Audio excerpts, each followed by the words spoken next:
Joining me right now is economist and political theorist at Webster University in Vienna, Ralph Schoellhammer, always backed by popular demand.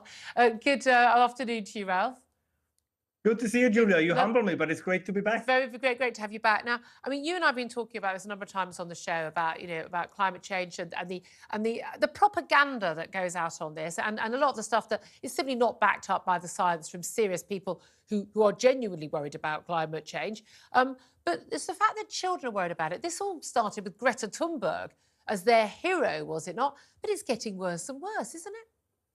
No, it's very sad. I mean, what we should promote in schools should be a message that encourages young people to be put in a position that they can contribute to a better lives for themselves and to a better lives around them. And let me give you a quick example, a wonderful story that I think we should tell school children. Many people don't know this, but towards the end of the 19th century, the world was faced with the prospect of imminent famine. But the reaction of the world was not to say, oh my God, we're all going to die, there's nothing we can do, and throw their hands up in the air.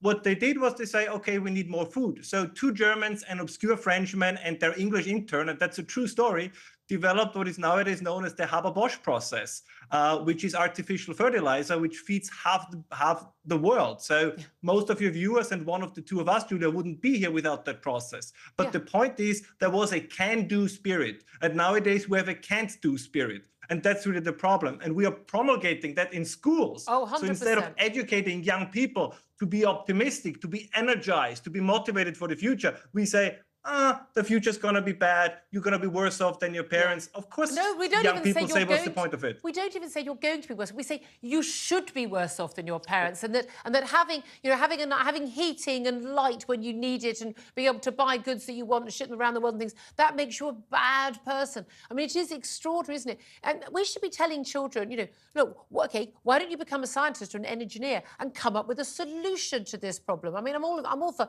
carbon capture if they can make that work. Great, let's do that. Come up with a new energy. Let's give them prizes for that sort of stuff, as opposed to going, oh, aren't you wonderful? You took a day off school and truanted along with Greta Thunberg about a topic you know nothing. When my daughter's school, they and I totally massively argued against this. They allowed one day when on one of the Fridays when Greta Thunberg was off truanting, that the girls could all do that. And I'd said to the head teacher, I actually sent to her a quiz about climate change facts, which a scientist put together for me.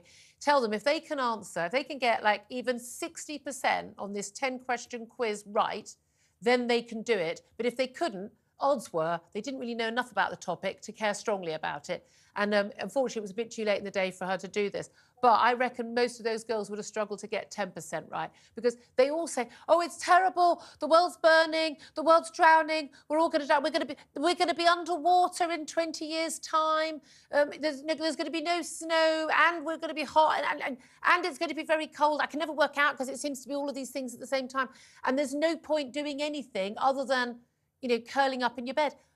That is a terrible message to send to our next generation. No, it's not. It's not just a terrible message. I think it's a real problem. Let me give you a couple of examples, because you kind of mentioned the climate issue, but it goes, I believe, beyond that, which is there is almost a certain pleasure in the potential apocalypse. And we see this in, look at the newspapers. It's the climate apocalypse. World War III is around the corner. A new virus can emerge any day now and will kill half the population. I mean, I would say this kind of quote unquote desire for the apocalypse, which I think is partially driven, I say this every time, but I think it's so important to say that in many ways, particularly in the West, we have become so rich that parts of our society have become so bored that they want something dramatic just to give meaning to their life. And I think this, of course, also played into, for example, the reaction to the COVID pandemic.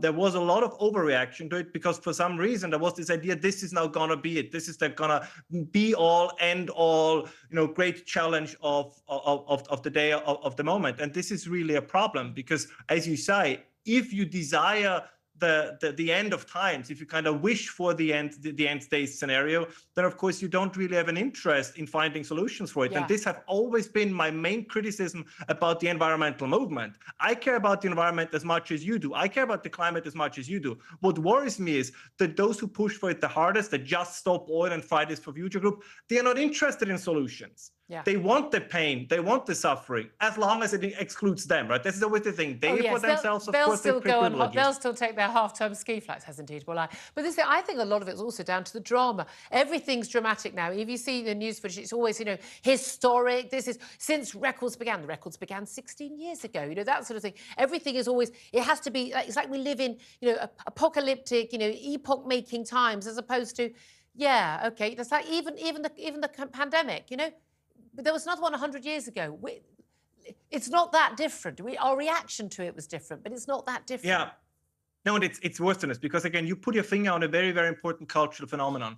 We live in such a present tense culture that whatever happens right now is always the most extreme. Again, every election is the most historic election. You know, as you say, every year is the hottest year. It's always the most, the worst, the hardest, the toughest. And that is a problem, because what this does, it blinds you for long-term thinking. So in many areas, from the economy to energy to migration, we really can no longer do strategic long-term thinking. We have a very hard time in Britain and in other countries to formulate a long-term national strategy, because we're permanently trapped either in the present tense, or we say, oh, we're going to do it in 2050, because every politician knows they're not going to be around in 2050. Absolutely. So we have really to relearn how to do policy. We have to relearn how to do governance. And that's, as you say, many of the things we talk about also on this show are very often symptoms of a kind of deeper cultural, psychological malaise that we have to probably explore much more. I think you've absolutely nailed it. And again, if we're telling our children, you know, it's all everything's going to hell in a handcart and the world's not, you know, the human beings are awful, the world's going to die,